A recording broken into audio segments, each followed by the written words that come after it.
Hello, everyone. I'm Chris Goodwin with the Mississippi Department of Archives and History. Welcome to this week's History is Lunch program, which is sponsored by the John and Lucy Shackelford Charitable Fund of the Community Foundation for Mississippi. We're in our home, the Craig H. Nielsen Auditorium in the Museum of Mississippi History and Mississippi Civil Rights Museum, and we are streaming live on both Facebook and YouTube. If you have not already done so, please silence your phones. Remember that there are now regular tours of the Medgar and Merle Evers Home National Monument. A shuttle will depart from these museums on Wednesdays and Saturdays at 10 a.m. and 2 p.m. The hour-long tours are free, but for now they are capped at groups of 10. You can sign up for the tours at the front desk.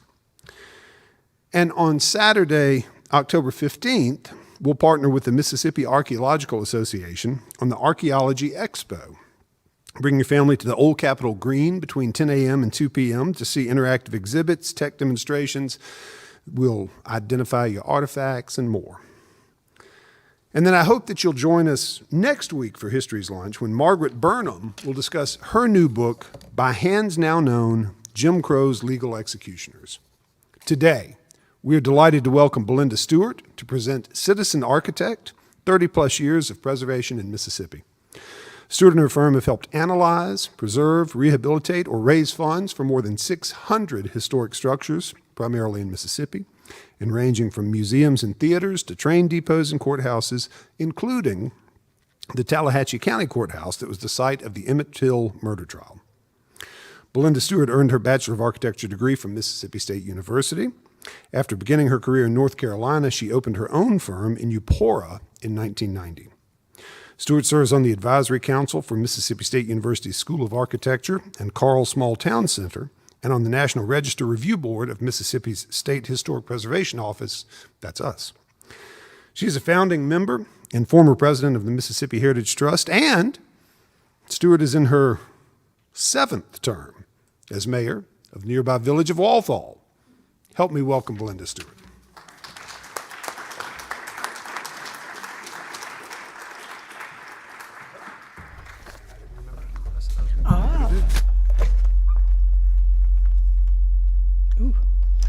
All right. Thank you very much, Chris. It's such an honor to be here today, and I'm so glad to get to spend this time with y'all. And I'm excited to tell you about 30 plus years of doing this work in Mississippi and beyond. Let's see, let me start. Here we go. I consider myself a citizen architecture. I consider what we do citizen architecture, and I think a lot more architects and a lot more people do this than probably claim it. But it's about building projects. It's about saving places. It's about telling stories. It's about moving projects forward that help tell our stories and help save our places. And it takes way more than an architect to do that. We work with teams of people. We talk a lot about this is we. It's not a me or an I or even a us. It is a we, and all coming together to bring these projects to fruition. I'll tell you more about Southway when we get to the end of the talk, and a little bit about Kitty. Just to start about, I guess, how I got into this, two things that kind of happened simultaneously. One is I discovered this building. It was on my best friend's property or next to her property, and we spent a lot of time there.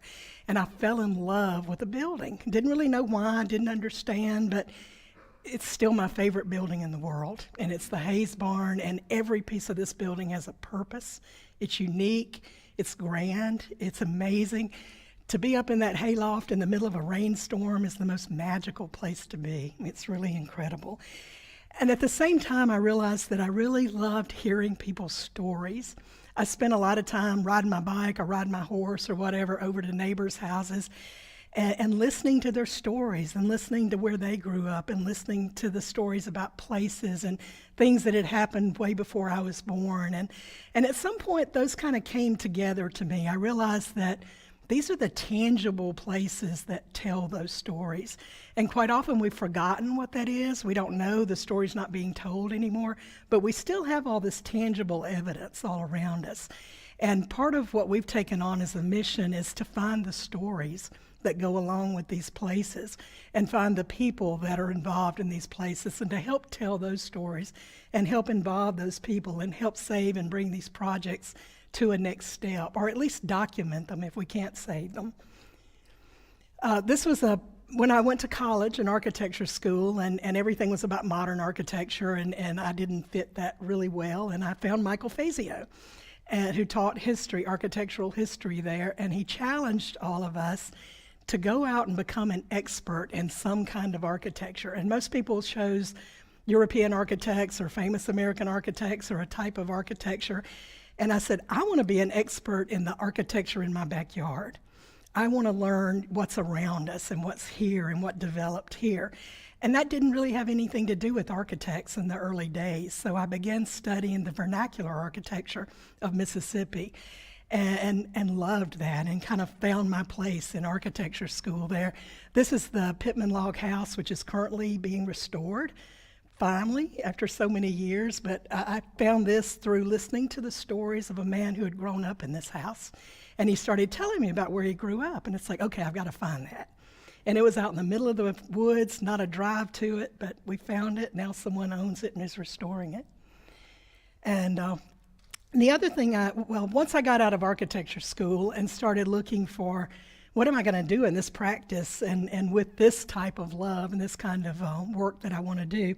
So I left Mississippi for a while and went to North Carolina and worked with a firm who did preservation for 5 years, which I was so lucky to end up in that position because I was able to learn what I needed to learn at that beginning point and intern under people who had been doing this all over the country and be able to bring some knowledge back with me to Mississippi to springboard my own practice from.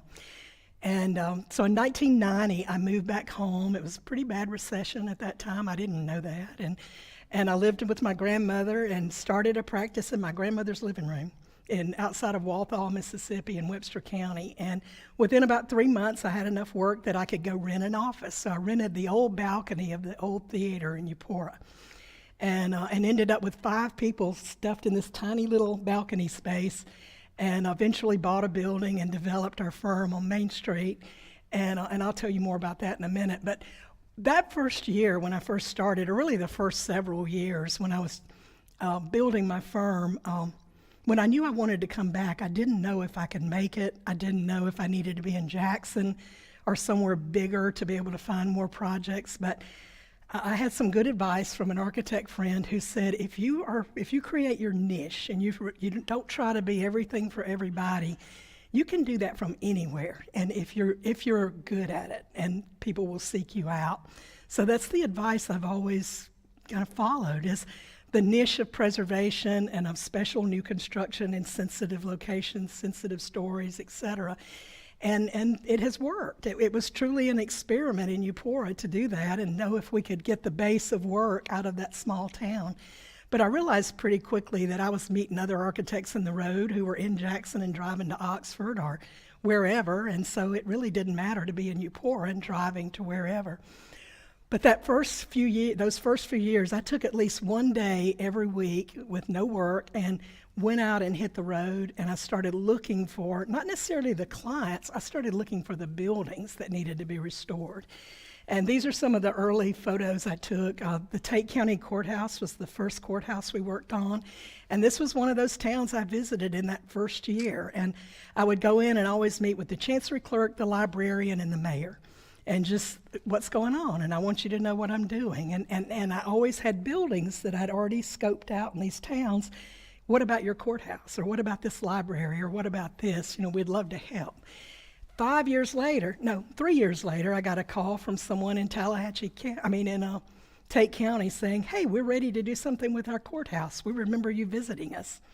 So it was that kind of getting out and finding those buildings and finding what might happen that got us started. The Eupora Depot was right down from my office, so I didn't have to drive far for it. But it was about how do we make that project work in a small town where there's not $500,000 sitting around to put into restoring a building. So then we started learning about grant writing and fundraising and looking for other partners that could come be part of the project. And even how to acquire the project. This was still owned by the C&G Railroad, which was in bankruptcy at the time, and everything seemed so complicated, but we engaged a lot of leaders in the community. We had the beautification committee get in the car, and we all drove over to Columbus and met with the CEO of CNG Railroad and asked them to give us the depot. And we had to do some horse trading, but eventually that happened. We ended up trading 5 acres of land in the industrial park in Eupora for the depot because they wanted to support this project and they wanted to find a way. And then Archives and History provided grant money, a local industry provided some match money, and all those things came together to create a project. And that was a really early one where we realized it takes all those pieces and parts to move projects forward. And that's what we try to do in most of our projects, is bring together people, bring together the community, but bring together the resources to bring things forward. This is the bottom right one. It's the M&O Depot in Aberdeen that also has been at least partially restored with Archives and History money and with some locally raised money there. But that's what it looked like in the early 90s, and it's behind another building. But an extraordinarily early depot building for Mississippi and a really important structure. And then these are commercial buildings, the depot in Grenada, the depot that was in Leland at that time. Commercial buildings I don't think are there anymore. The Holly Springs Depot, of course, is there and is phenomenal. And so that looking and finding projects and just always building is what's led us to the firm we are now. We're 21 people. We have people from Mississippi State. We have architects that have moved in from other states, which is amazing that they come to little Eupora and thrive there.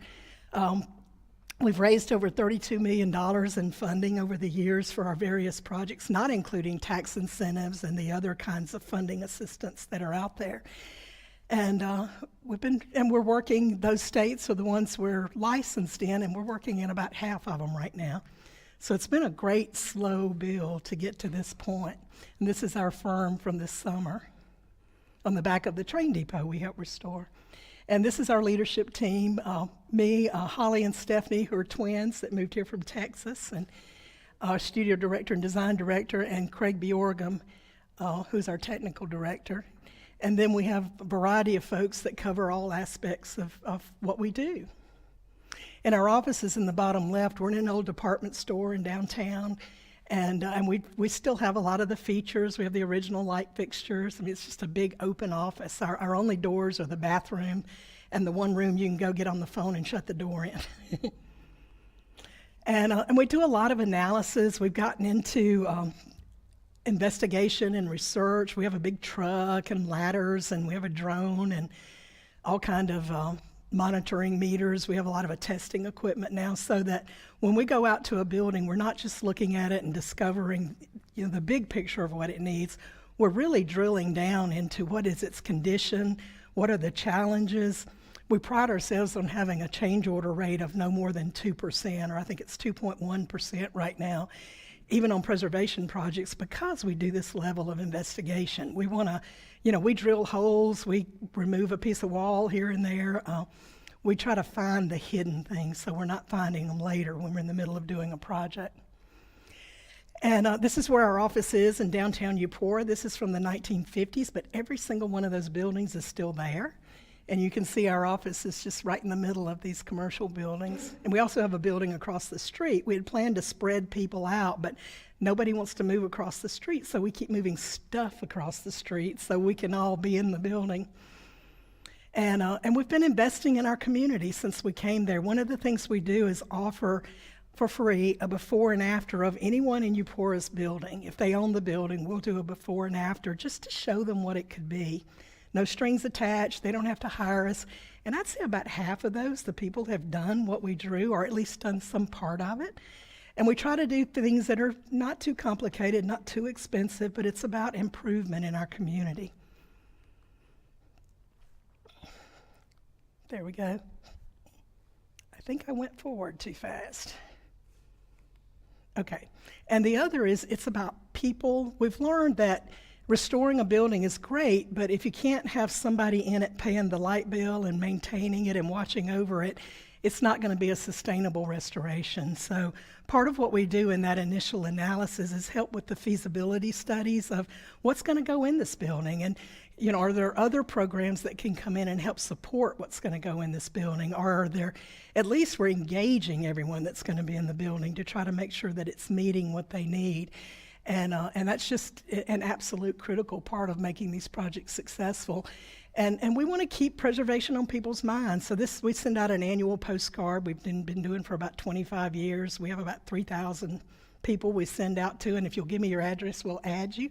Or you can go to our website and give us your address. And it's just usually about our community, and it's telling a story of something in our community, usually with a picture of a building that used to be here or one we want to see restored or something to celebrate about our community.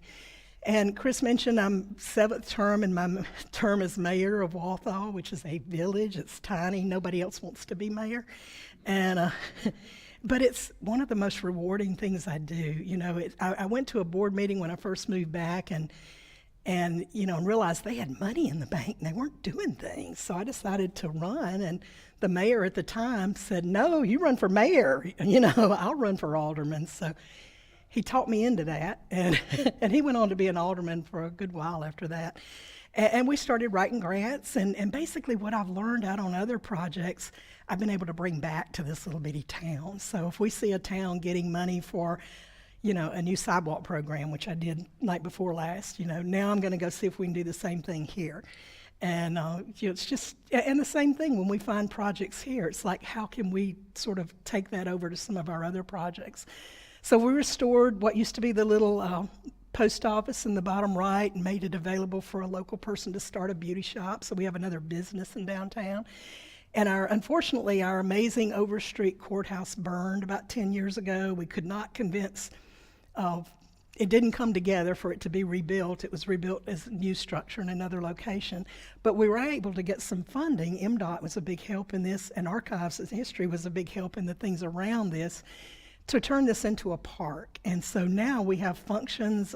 October 22nd is Walthall Trade Days, where we have vendors and music and food trucks. And we have a place now right in the center of town to do those kind of things. And now those things are beginning to happen. And I'll show you the jail in a later slide, but that's my mayor's office. And then the main reason I guess I got invited to come here is we published a book during COVID. It's called The Citizen Architect, because we wanted to tell these stories of basically the building of projects. And we wanted to show that this is all attainable. This is work that can be done. These are buildings that can be saved. And we wanted to give examples and celebrate this work that's been done over these 30 years. So we brought copies with us of the book that we're giving away today, if you'd like. I don't think we have enough for everybody. So if you'd like one, come over and we'd be glad to give you one. But it's divided into categories on basically different types of work, and there's some introductory information. And then at the end, we talk a little bit more about the sort of logistics of how and why and what. So we hope it'll be helpful to people. I mentioned Tate County Courthouse was our first courthouse that we worked on, and it's still one that we love dearly. It's such an amazing building. And a huge transformation, but we've been able to work on some incredible courthouses over the years. We've worked on over 30 now of Mississippi's courthouses, and now we're working on federal courthouses, and worked on a courthouse in Kentucky, and we'll see where we go, but we love working on this kind of structures. We're also working on, I said federal courthouses. This is the Pontotoc Courthouse, and this is the courtroom now, and this bottom left is what it looked like when we got there. And a dramatic before and after. And that ceiling was dropped, paneling, rooms were put in around the perimeter to make it smaller so you couldn't see those big windows, totally covered. And that it was done in the 1950s, so there really wasn't hardly anyone in town, or at least the folks that were working in that area at the time, who remembered what it looked like. And when we started they allowed us to do one of the early analysis reports, a historic structures report. And when we were doing that, and really getting in and uncovering things, we just kept uncovering more and more of this amazing work that was there. And we knew a lot of it was there, but we didn't know how much. So the part between those arched windows and the windows on the bottom everything from that joint between those above was there, except the light fixtures were not there, and there was one dentil in the molding around the perimeter. Virtually nothing below that point was there. But we found railings in the basement. We found pieces and parts of things to be able to match. So we were able to bring the full courtroom back to its original appearance. And then this is Bolivar County Courthouse over in Rosedale. And this project in the upper right was on about a 9-inch lean. And basically the ground had dried out below it to the point that it had settled irregularly around the building. And the building had 9-inch cracks in several different locations. And so a big part of this was structurally getting this building back into good shape, but then also once it was back stable and a bit pulled back together, then it was about restoring and getting its character back as well and uncovering things that had been covered over the years. And both of these projects, actually all these projects I show you today, have had multiple funding sources. I mentioned we got into grant writing early. This project had, I think, USDA money, Delta Regional Authority money, Archives and History money, and I think either Save America's Treasures or Preserve America funding involved in it. So this was a community that would never have been able to afford to do this if we had not, if there had not been this opportunity to pull all these different funding sources together and give the means to be able to restore it. And you see in the bottom right, it's how much these projects mean to their community. It's the sort of center and cornerstone of their downtown. And to think about losing those buildings and them falling away like that, it's very sad. And this is an in-progress project. This is the tower, the clock tower of the Wilkinson County Courthouse. And we did a historic structures report study for this project, probably 8 or 10 years ago now, and just basically identified phases because it was about funding issues. And the first phase was moisture, so a roofing project has been completed, and now the second phase is to restore this clock tower. So this was a Community Heritage Preservation Grant Award project from this past year, and we're in the process of doing this work. This is an amazing courthouse with this very grand rotunda you would not expect when you walk into this building. And then we've been able to, when you tell Mississippi stories, I think about the stories I grew up with, and I wasn't hearing these stories. And coming back here and really digging into these buildings and what stories they tell, it's amazing the civil rights stories we have here that, are still not being told. So part of our work has been to help find these stories and enable local communities to tell those stories. And one of the ones we've been working with now for 16 years is telling Emmett Till's story in the Mississippi Delta. And that started with being brought in to look at this courthouse in Sumner. It's their 2nd District Courthouse in Tallahatchie County, with a feasibility study. And the request was, can this building remain in operation as a courthouse, but also become an interpretive museum-type space to tell Emmett Till's story? And the county had created the Emmett Till Memorial Commission, and that was our client, basically the commission and the county. And we took from that feasibility study kind of the opportunity to start looking at the roadmap of what would be next. Okay, once we figure out, yes, you can, which after study we determined there are ways to do both, then we helped look at how and what might be funding sources. So 16 years later, we're close to $5 million that's been brought into this project and into creating an interpretive center. And that doesn't count the money that's now coming into Tallahatchie County to fund the research and children's programs and staff support for what's happening to tell this story. It's really incredible. This is the courtroom after it was restored. It had been made smaller. Some of the original things were still there. That rail, a dividing rail, was still there. Almost nothing else was still there. It had arched hallways down the side, and it had a big wall that had been built behind the judge, moved out into the courtroom. But we took all of that out. We involved the National Park Service to make sure that what we were doing here was appropriate and that we had enough original material to be able to truly restore it back to what it was. And that's the approach we've taken here. Is this project is basically a reconstruction in that courtroom to get it back to what it looked like to 1955, with a few minor things that I see, but probably other people don't see because we had a budget. And this is it on the bottom left. And then we've been working with members. This is Jerome Little in the left in this project, who was the president of the Board of Supervisors that brought us to town. And he was the champion of this project. There are now many other champions in the community, but in those early years, he would call me at night, it's like, okay, I got another idea, da-da-da-da-da-da, or he'd say, where are you?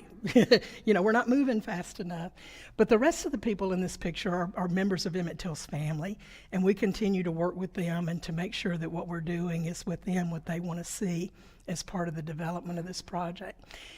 And we also have been helping from a bigger picture in terms of enabling them to tell the story. We have helped collect oral histories and helped them find people to interview. We are involved with other consultants that they brought to the table, and we've created a lot of collateral material. That this was the first brochure we put together for them to go to Washington, D.C., talk to all their legislative delegates and tell them what they were doing and to tell what their needs were to tell the story.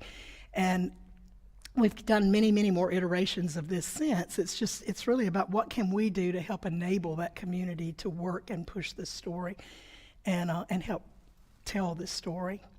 And a similar issue in Cleveland, this is the AMC Morehouse, and this is in a neighborhood just right on the edge of downtown. And it was fairly derelict, had some pretty serious structural issues, especially from a foundation standpoint.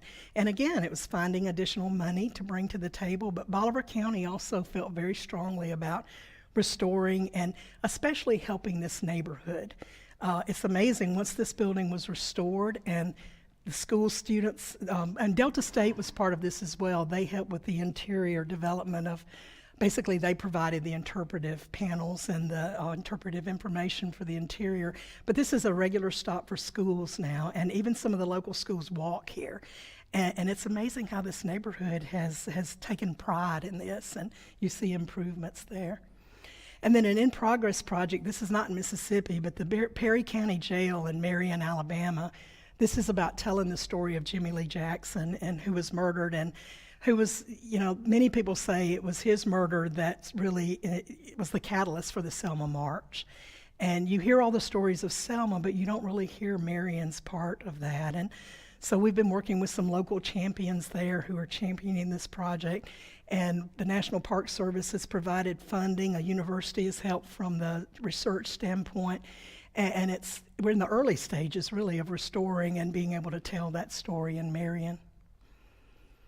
And then train depots. We've worked on several of these around the state, and a lot of the reason is because MDOT and Federal Highway Administration has had enhancement money for probably at least 20 years now, and depots are a great way to use that type of funding.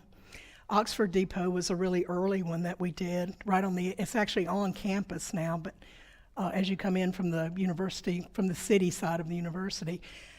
Again, major structural issues, which are often, the deterrent. It's like, how are we ever going to do this? This wall's about to fall. And we work with the structural engineer and work with the contractor to carefully dismantle rather than just demolish. And we're able to take that wall down to where it was stable and rebuild it back up so it didn't lean out almost 10 inches anymore. And the rest of the building was not that bad. It was about getting it back in good condition and then carefully inserting things to allow it to function in the way that they wanted it to function. And then the Clarksdale Depot, this is the Delta Blues Museum, is an addition to the depot. And this was, a good many, 15 years ago at least, I guess.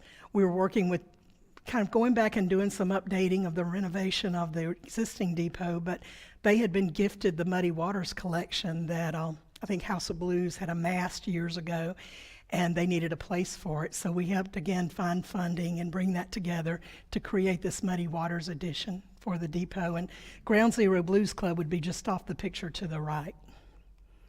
And this is the interior of that space. And then the power of projects to infuse energy into a community. Manti is a tiny little town in Webster County, just south of Houston, and they didn't even know they had this depot. This depot had been moved a couple of football lengths away from its original location down into someone's pasture, and it was all grown up. And their past mayor, who just passed away about a month ago, she was a powerhouse, and she found out about that depot, and she asked me to come up there and look at it, and we started scheming for how we could get it, how we could move it, how we could get money to restore it, and that took multiple phases, but it ended up, all that happened, and it was one grant to move it, another grant to restore it, and this is now their city hall, and they use it well. And this is what it looked like once everything had been cleaned out around it down in that pasture. And this room on the lower right is it's their community room. They had a quilt show in there not long ago. That's the freight room from the original depot. And then cultural projects, Coatsworth, this is the former J.Z. George home and outside of Carrollton, transitioning it from being a private residence, it was still a descendant, to being a public venue and a public space. We've been working with them on multiple phases. We have multiple phases of this project to get it fully up to a more public use. This was the library in front of the house, which is just extraordinary. And we didn't. The only thing we did here was fix it, and it had been lovingly maintained, and there was really just repair that needed to be done to this project. And then we do some new construction. This is the Clinton Visitor Center on the Natchez Trace in Clinton, and the mission we were given here was we wanted, of course it's a new building, but we wanted it to help tell the story of the kind of building that would have been built on the Natchez Trace, and at least kind of hearken to that. So we did a lot of research on the buildings that were built along the Trace, and especially those in the Clinton area. And this building came out of it, which is just sort of a derivation of a planter's cottage, masonry with deep porches, but we also didn't want it to look like a historic building. So it celebrates a historic building, but it's bigger, it's taller, it's out of scale, it uses some different materials. So hopefully we're bridging that gap between being celebratory of preservation, but also being okay to be new. And this is the best gift shop around, and they have amazing music in that room on the upper right there, Bluegrass Nights. And this is another new building. This was a Katrina recovery project in Bay St. Louis, and it's near their depot. So they wanted a building that would kind of celebrate that character. It's on the old Spanish Trail road, and so that's why it has a bit of that character to it. And this really was born out of community engagement. It's like, what do you want to see here? And this was the kind of building that came out of that, and it's very successful. They tell me it's always like top 3 venue on the Gulf Coast. And then educational projects, we typically don't do K through 12 current school buildings. We're more about taking buildings that are no longer used and helping find a use for those. This is Canton High School, which is now housing. And this was a 17-year project for us. And a lot of these projects go on forever because it's about finding that way. How do we find the money? How do we help find the way to bring it to fruition? So there were many early phases before it got to the point that a developer stepped in and took it the rest of the way. And then universities, this is usually not about finding grant money, but it's helping convince universities of the value of the buildings that they have and how wonderful they truly are. And Mississippi State fully embraced their YMCA building, and we were able to bring the character back into that building and uncover things. And the post office that was in the ground floor that was, late 50s, basically it was removed and completely put back to its original character in that area. And then an in-progress one is Bahalia School outside of Memphis, and we've been working with them a couple of years now on a feasibility study and on a historic structures report on how do we make this a more vibrant community building for their community. And we've got some grant applications out there right now to help take it to the next step. And then governmental projects. This is the little jail where my mayor's office is, and it was partly fallen down. It belonged to the county. This was the county jail until 1976. And unbelievable. And then they just left it after that. So we went to the county and said, if we can find the money, would you give it to us? And I'm sure they thought we'd never find the money. They said, sure. And I got that in writing. So when we found the money, we went back and were able to get the building and turn it into our village hall. And then this is another new building. This is Port Gibson. When I visited about their courthouse years ago, at some point we got invited back, but they wanted to do an annex for their courthouse. So what we did was propose a building that basically helped tie their downtown building to their courthouse by building on the character of their downtown buildings. And then that little pavilion sort of opening up toward the courthouse on the end, on the next street. And that was a vacant land. It had been a car lot at some point. So it really helped tie their community together.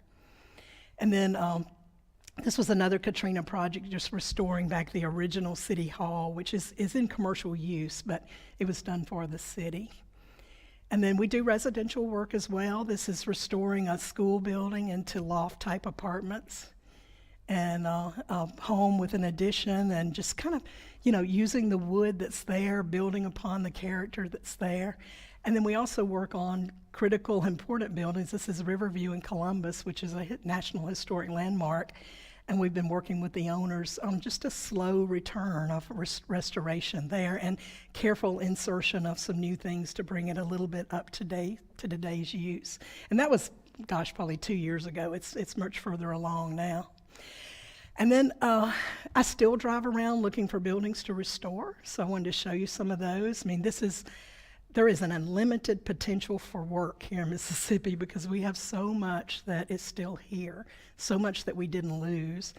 That's the one, this is the inside of the Shaw, Mississippi High School Auditorium. It's just phenomenal. It's sitting there vacant. The Washington Hall is part of the Mississippi Institute campus that Russ College now owns in Holly Springs. And good news is Senator Wicker has a bill working through right now that would give us the money to stabilize that building if that comes through. And Baden High School is the auditorium gets used some, but it's mainly sitting there vacant looking for a use. So we're helping the mayor, and right now just talking, helping find ways that the community can use it. And Lena has a very special little school and gymnasium that's so intact, incredible, in need. B.F. Ford School in New Albany is an amazing opportunity for something to happen there. And the Drew Rosenwald School, we had hoped to be able to go after some grant money with them, but even the challenge of matching money is challenging there. So we're working toward some other sources now to try to help them with that. But it's in dire need. Okolona College, there are a couple of buildings still there outside of Okolona. The Old Salem School on the road between Macon and Louisville, incredible building and very intact inside. And this is that Shaw School that I showed the interior of the auditorium. It is phenomenal. It was like an all-inclusive school. There was a swimming pool in the basement, an auditorium upstairs, the gym out back, and then many, many, many classrooms and a library. And it is a shame that it's sitting there. It's a beautiful potential project for housing, perhaps. It's just big in the town of Shaw, so it's a challenge. But we have hope that there's eventually going to be a way to make that happen. And Amzie Moore, when he came back to Cleveland, he ran this garage, and I can't remember if it was a cafe, but basically this commercial entity, and that was basically the base of civil rights in Cleveland, and it's sitting there empty, and would be an amazing project to bring back to further tell that story. And the Jefferson Davis Hotel in Tupelo, which is in serious danger of being demolished, and it was still there last week, so hopefully it's still there. And the Temple Theater and the Corinth Coliseum are both in use. They're both amazing, but they both have a lot of need. They have accessibility needs, and they have maintenance needs. They just need to be taken to the next step so that they can be even more fully used. But they're both just phenomenally beautiful. And then old jails, there are amazing old jails around the state. This is the one in Lexington. Tunica actually has a lot of mechanical equipment in it, I think, for the courthouse. So it's still there. Hotels, every town had a hotel, and it's amazing how many are still scattered around. The Cochran is in Ackerman, was on the railroad tracks. Library is another depot that needs to be restored. The Cochran Academy is an Overstreet building. It's very similar to Eupora's high school. When I saw that, and I didn't have a longer picture, that's just one end of it, but amazing early poured-in-place concrete building. And Coca-Cola bottling companies. It's amazing how many towns have those buildings still remaining. And there's one in New Albany. These buildings on the left, I don't really know anything about them other than I picked somebody up at the railroad, the little drop-off at Amtrak there, and these are right across the road, and they're just phenomenal. And I drove around, they're still intact behind, but, amazing potential there. And this factory building in New Albany, right on the railroad tracks, and the great little banks that are scattered all over Mississippi. And hotels, the Lamar Hotel in Meridian, the 3 Foot is up and going, and then we have another facility just right across from it almost. The Neshoba County Jail, another story that needs to be told, and a facility that would be amazing to be able to use for that. And the Wisteria Hotel in Winona, this is what it looks like in the bottom middle, but with its porches and that postcard view, it's amazing, what it was. But it's still there other than the porches. And Masonic lodges, there are tons of those scattered all over the state that are no longer being used. And churches, we all know churches here and there that someone has moved on, or they're in a community that doesn't have that support. Or anyway, these are amazing examples of those. And just to wrap up a bit, we talk a lot about project building, and we're doing architecture, but so much of what we do as part of our architecture is about building that project and encouraging that project and finding ways to enable it. It's about creating the project. Sometimes we get involved in helping to just figure out if it can be done, and if so, what is it going to take, and how many years might it take, and how much money needs to be raised. Helping the projects about going out and finding funding, finding those sources, finding partners to come in together to help. And getting to know the project is all that deep analysis, so we know as much as we can about our facilities. And our motto is there's always a way. It may take a long time. Sometimes there's a sideways path. There's always some way to bring something forward, and that's our goal. Let's move things forward, and as long as we're always moving forward, we're going to continue getting there. And with that in mind, we've started a new venture. We've created a not-for-profit called Southway, and Kitty, whose photo you saw in the beginning, is part of our board. She's originally from Eupora and runs a foundation, the Ryder Foundation in Florida, and is helping us with these as we're getting started with Southway.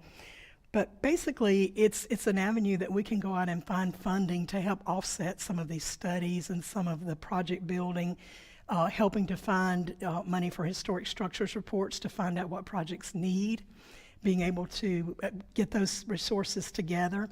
It's also about helping find the stories, helping mining these projects for what are the stories that we need to tell here, how can they be used, what information, what people need to come together to help tell these stories that will then help bring the energy together to help these projects go to the next step. And the third part of that is about building. We're working on our construction license and actually plan to go out and do preservation through Southway, and as part of that be able to do some preservation training and help bring people along to do the kind of work that it's so hard to find people to do. So we have big goals and big dreams, and we're in the early stages, but I wanted to tell you a bit about this new venture that we're on. And these are all the different ways you can get in touch with us. We're located in downtown Eupora. We're in you saw right there on Main Street. We had the pep rally in front of us last Friday, before the homecoming game, and had to pretty much shut down for 30 minutes because it was so loud and we all wanted to be out there. But it's a lot of fun being in the middle of a community like that. And it's a lot of fun, and it's so rewarding to be able to be part of the we that helps bring these projects forward and helps create, this way that we can tell our stories. And I'm so appreciative of all of you being here today and wanting to know more about this, and I'd love to tell you more. And thank you. All right.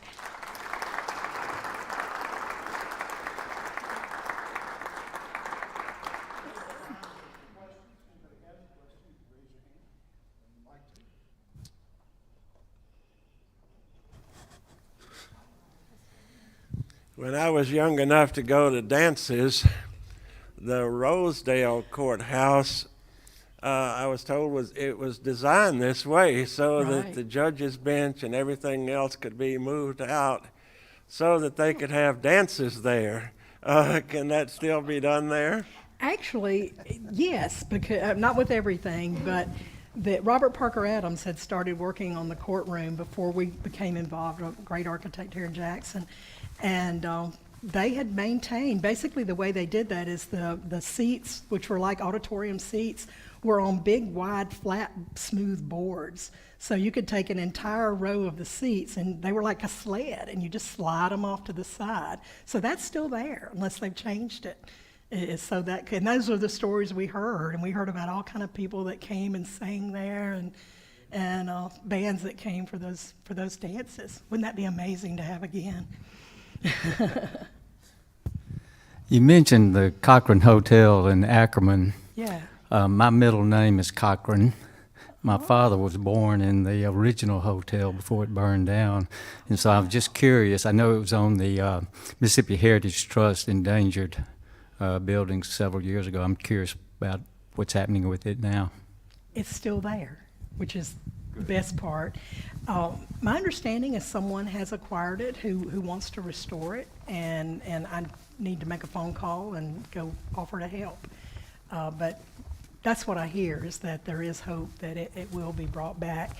A person had bought it, a man who had some roots there from Florida, I think, and was going to do a tax credit project on it, and he started doing some of the construction and was turning it into a restaurant on the ground floor and some residential, basically like a boutique hotel upstairs, and we helped him with some of the early work on that. And then he got sick and was not able to finish it. So it's kind of in a half state of work, but we're still hoping it'll come back. It's a great building. All right, I'm from Laurel originally, and Laurel's doing a lot of similar work with Hometown and HGTV. I was wondering if you have any experience with doing buildings in Laurel or with partnering with those types of like corporate sponsorship to pay for this stuff. Yeah, we've not done any work in Laurel. We'd love to, and a huge fan of what's happening there and with that show and all the people involved. It's amazing to see. We were involved in a show similar to that years ago that was in Aberdeen called Hometown Renovation, I think. And we did the architectural work for that. And there wasn't a lot of money that came with that. There was a lot of attention, and a lot of work got done because of that attention. It was really great. But we're working now on some Emmett Till related work that is bringing in some larger foundations and larger corporate support. One of the things we're doing is working with Mass Design, who did the EJI work over in Montgomery. We're partnering with them to do a monument to Emmett Till and his mother. And there are larger entities that are coming to the table to help with that. I'd love to have more connection to do more of that because there's such unlimited need here. And so, yeah, if you know folks, let me know. Thank you. Take it anyway. Good morning, and to everybody here, good morning. Thank you for some very interesting information. I learned some information about the area that I grew up in that I really didn't know about, Cleveland and Rosedale and all those places. I didn't know those things were there, but I haven't been back. When I go home, I go visit kinfolk, and then I come back here. So thank you for giving some inspiring information, and I'm going to look for those places when I do go back to the Delta. Thank you again. Good, I'm so glad. I mean, that's the biggest part of it is having people who find out and then want to help. You know, if you get a few people together that want to help do something, it's amazing what you can do. Is there one particular project that stands out as having been right on the verge of demolition and people told you it couldn't be saved that you had success with? Yeah. We're still working on some of those. One is Carnegie Auditorium on the Mississippi Institute campus in Holly Springs. If you drive through Holly Springs, coming in from the north, there are these amazing buildings on a hilltop, just incredible Victorian and educational, incredible educational buildings. And the auditorium there had mostly fallen in. The balcony, I mean, you walked in the door and you looked down into a big hole, and most people thought, there was just no hope there. And Archives and History helped with funding a study to go in, and we actually requested money to hire a drone because we didn't think we could go in the building, and this was years ago when we had to hire a movie production company to come in with their drone and fly through the building with the drone so we could find out just where to walk.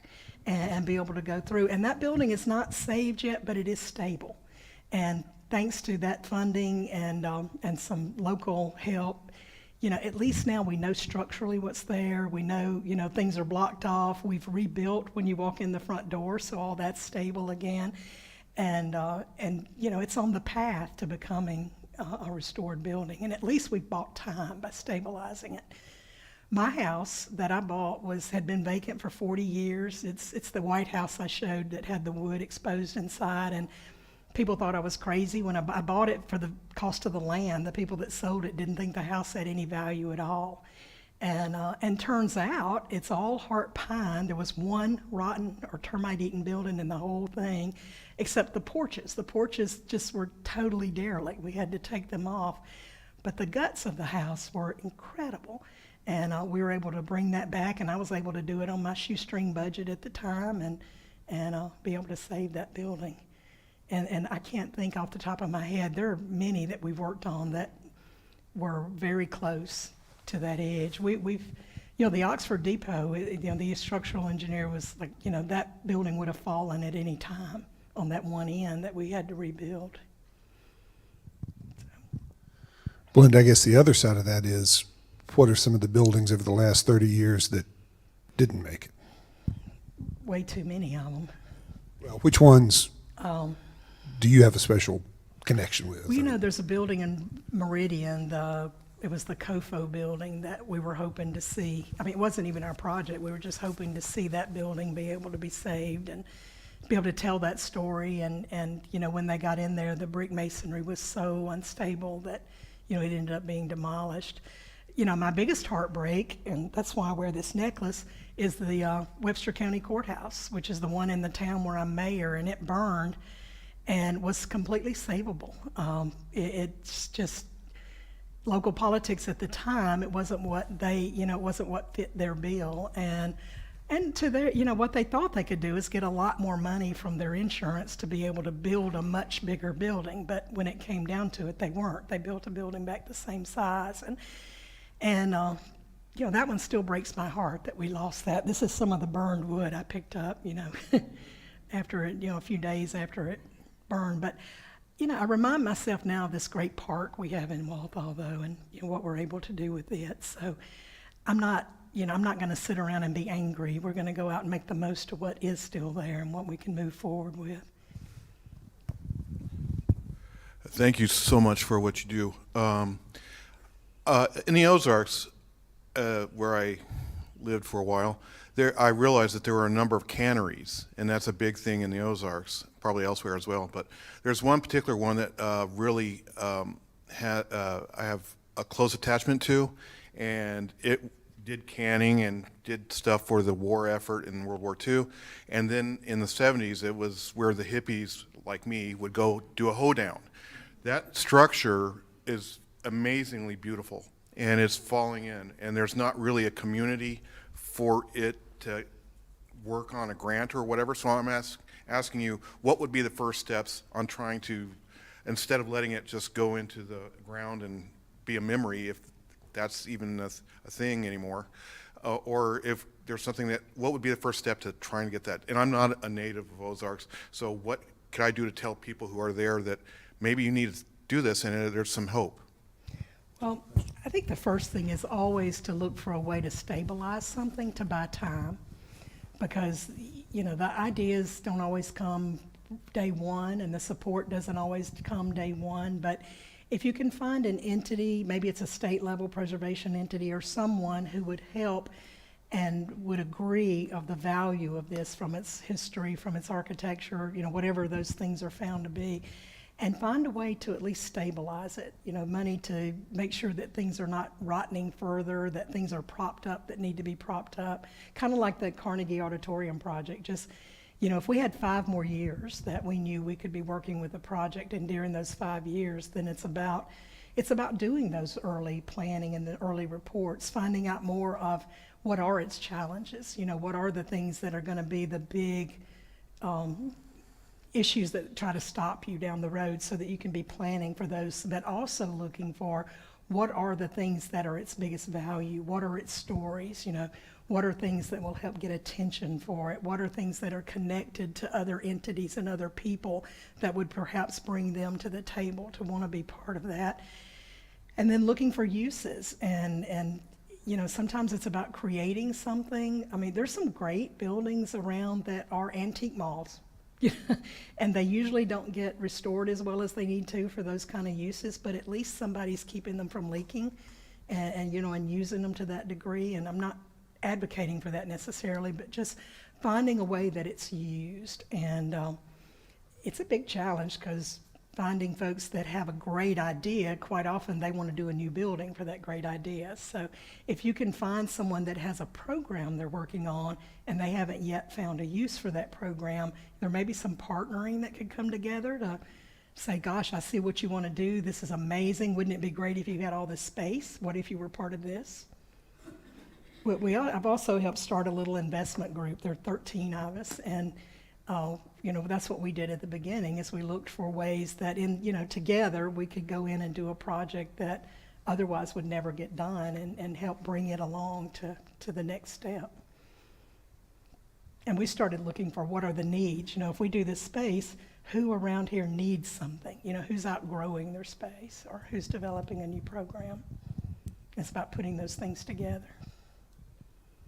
We have a couple of questions from the live stream. Gwen Hoover notes the lack of diversity in the field and asks, has your firm partnered with the local universities or colleges, and do you offer paid internship opportunities to increase diversity in architecture in Mississippi? We are trying. We're currently working with Rust University, Rust College and former Shaw University, and not just on these projects we mentioned, but just writing grants and looking for projects that we can help them move things forward. And one of those is the National Trust has given a $150,000 grant to do a preservation stewardship program for campus. And part of that grant is paid internships to students from Rust and others that we can bring in to help do the research and help find those stories to tell out of that campus and that are associated with their buildings on campus. And that's one way. The other is we've developed a relationship with Tuskegee, and we're trying to strengthen that in terms of trying to give opportunity for students from there. And they have a preservation program, and we're very intrigued and hoping to strengthen that relationship so that we can help. We're open to any ideas, because that's a big issue that we really would like to see move forward.